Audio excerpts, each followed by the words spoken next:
Roger Bannister limbers up for a planned attack on that 4-minute mile.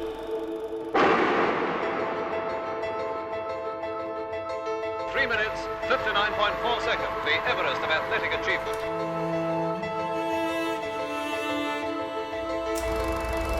No human is limited. Any human being can go beyond his limits. Any human being can go beyond his thoughts. Any human being can break what other people think is impossible.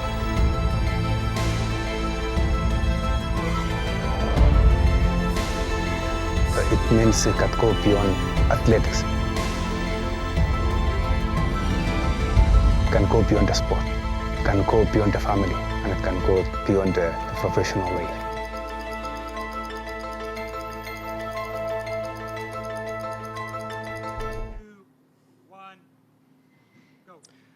Hearty welcome to the Ineos 159 live stream as the team and Eliud arrives here in Austria, in Vienna. On today's show, we will bring you why we are in Vienna, how is Eliud getting on, and of course how we cover the race, and of course how is Eliud like outside the track. And we want to introduce you this special runner with a video. Who is Eliud Kipchoge?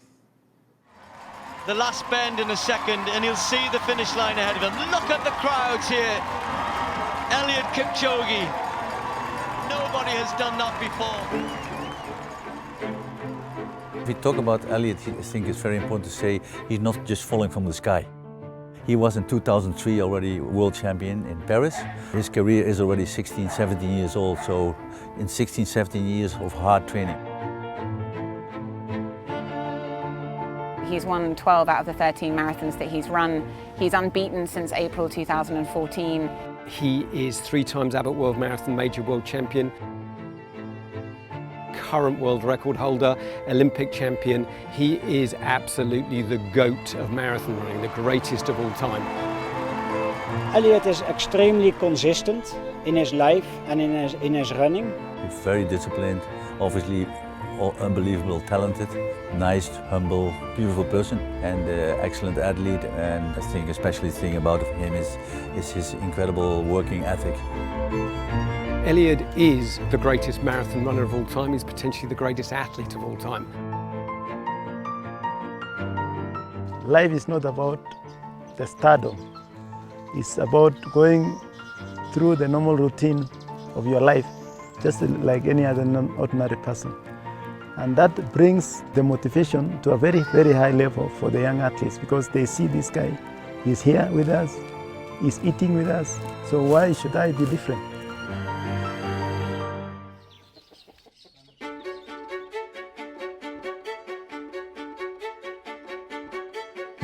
I totally believe in myself, believe in my technical team, believe in my teammates, believe in my training, and that's what pushes me beyond the barrier. Eliud said many times, 100% of me is nothing compared to 10% of the group. He's carrying with him values that all of us in whatever level in our society or in life can learn something from. This is a man that 365 days in a year focuses on just running. And when you see him run and when you see how he glides down the course and his humility as an individual and that mental strength that he has, a very Zen-like character. He's almost in a meditation state as he's running, and you can see his mind is so strong. Let alone his physiology is unbelievable, but that mental side and that strength will be a key part, especially when it really starts to hurt in October. He's one of the only athlete in the world capable of doing this. This is one man trying to run under 2 hours, which has never been done before in the history of mankind. You know, we believe sometimes up to a certain point. Maybe we believe in things up to 80%. But the level of belief he has is 100%. This will be really a great inspiration for everybody in the world. Once you believe in something and get committed to it, everything is possible. I don't believe in a limit. And that's why I'm always say, I'll be running my own race. I'll be actually try to maintain all possible, but break 2 hours.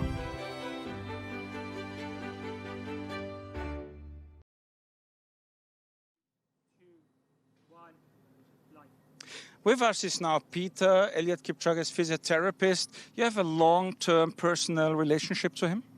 Yes, I've had a relationship with him for the last 16 to 17 years now. So accompanying all his successes at London Marathon, Berlin Marathon, World Championship and Olympics? Yes, I've been there with him.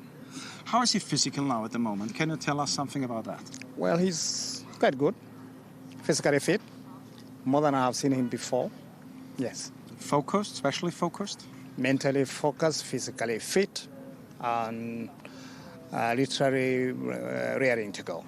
Is there any special where you let the focus, especially in the last weeks or last week or last 3 days, especially on that, the preparation? Yes, essentially to fine-tune him, to make sure that his muscles, his joints are all flexible, well-tuned, ready for the race. And that is something we do in every session that I conduct with him. And preparation was at home in Kenya? Yes, in Kaptagat. In his village where he's grown up, or where he know every track, every step? Away from his village where he's grown up, about 100 kilometers to the training camp. So, were there any complaints, any problems in the last 48 hours, or probably 2 weeks ago? None at all. We have been very fortunate. We have not had any complaints of any sort. That would really put us into a worrisome situation. No. Is the preparation for you as physiotherapist different from any other races before? As well for you as physiotherapist, you're making something different in the preparation, in the warm-up programs, in all the other things? Nothing really very special that we have done specifically for this particular event. But what there is that during this particular session, we have included an exercise program twice a week, besides what he does on track or on the training grounds that he does. So he joins with a group and they do an exercise program for about 1 hour. What do you think is the toughest part in this race, on the marathon track? The toughest part is towards the end, of course, when all muscles are fatigued, tired, and you're mentally now growing as well fatigued towards the end of the race from kilometer 38, I guess so. But we are prodding on to him, and I know he knows his stuff to remain focused, alert, and run. How does he spend the last night before the race, the last evening or the last 6 hours before? He's relaxed, sleeps early, and again wakes up early to take his breakfast, and then proceed on to the warming track. Would you say he's ready for the race? Yes, I would say so. Yes, he's ready for the race. So thanks, Peter. And the importance of Vienna, and especially the weather conditions, we also bring you closer in a special video. Thank you. We did a pretty comprehensive search, and we had some criteria that was set by the performance team and by Eliud himself in terms of what he was looking for. And they ranged from sort of climactic conditions and environmental conditions, so things like heat, temperature, precipitation, wind.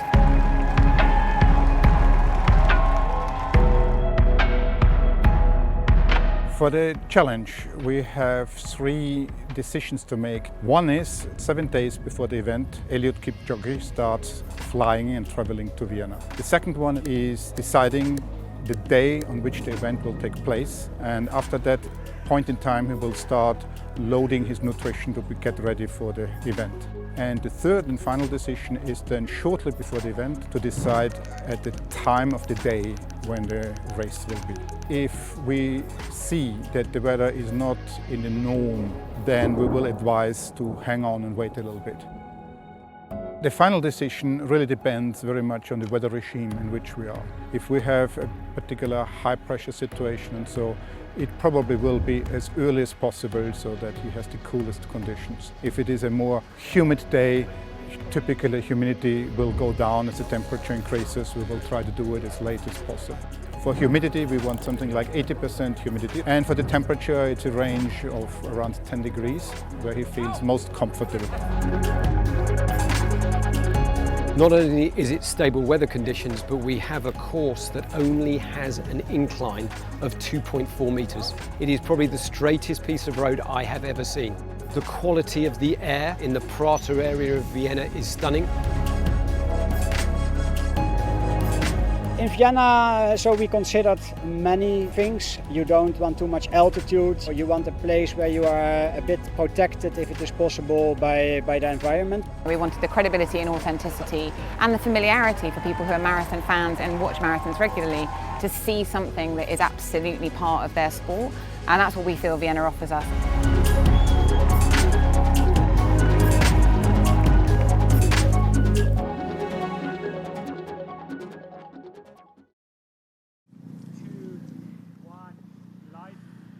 With us is now Fran Miller, CEO of Ineos.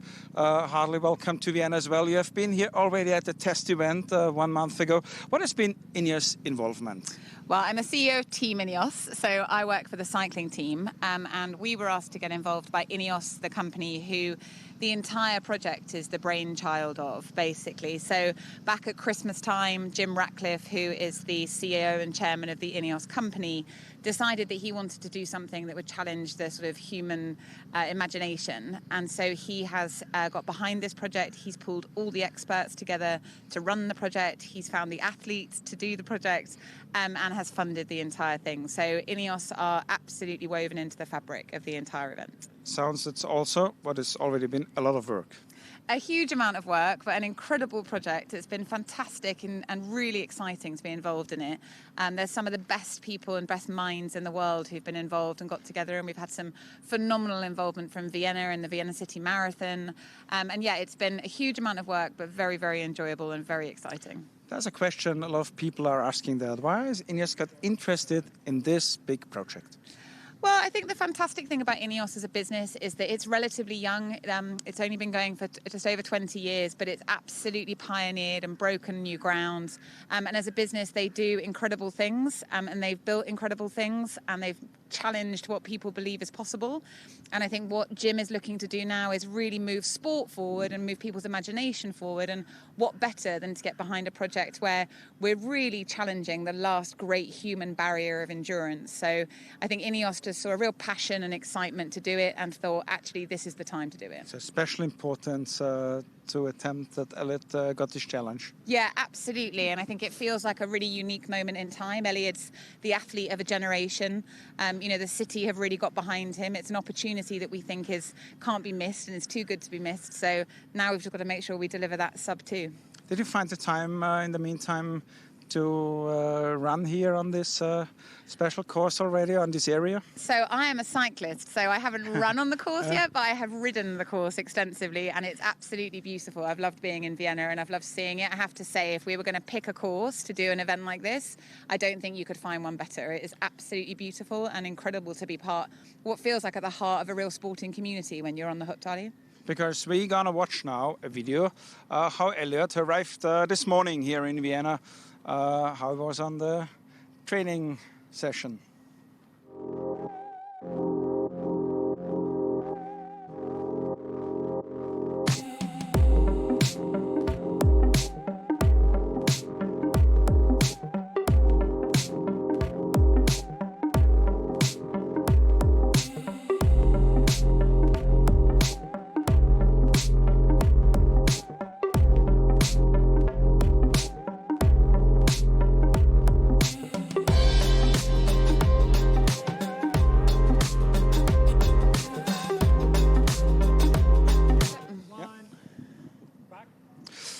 Fran Miller, is there already a decision taken when the race takes part, on which day, on which hour, about concerning all the weather conditions? Yeah, the very exciting news is that we had a meeting at 1:30 this afternoon and have decided we will definitely be making the attempt on Saturday morning, the 12th of October.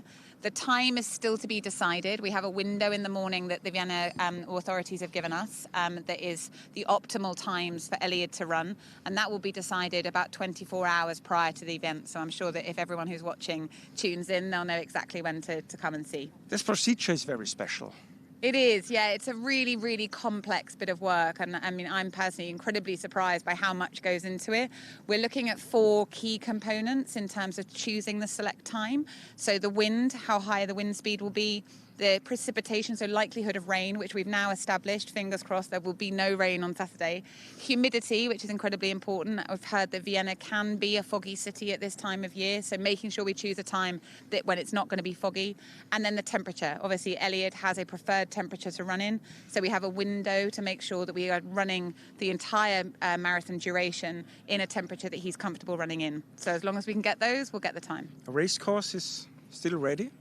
Absolutely ready. I mean, I sort of rode down here today for this, and there's still a few barriers going up, but I'm pretty sure it will all be finished by tomorrow when we start our real training sessions. So thanks to Fran Miller. And by the way, you know, this is called the heart of the Vienna City Marathon that takes part here annually since 1984. And so we now are going to watch a video about Vienna's running culture.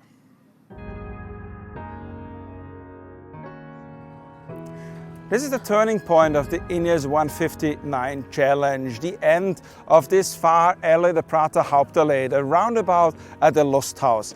And this is very well known by everybody who runs in Vienna through all the years, because it's used by a lot of people for recreation, for running. In 1984, the Vienna City Marathon turns here as well. In 1978, for instance, Henry Rohner from Kenya was running in the Prata area a new world record over 10,000 meters. And so we are looking forward to nearly 20,000 spectators to follow the Ineos 159 challenge, to see a new historic world record by all the running tradition we have now in Vienna.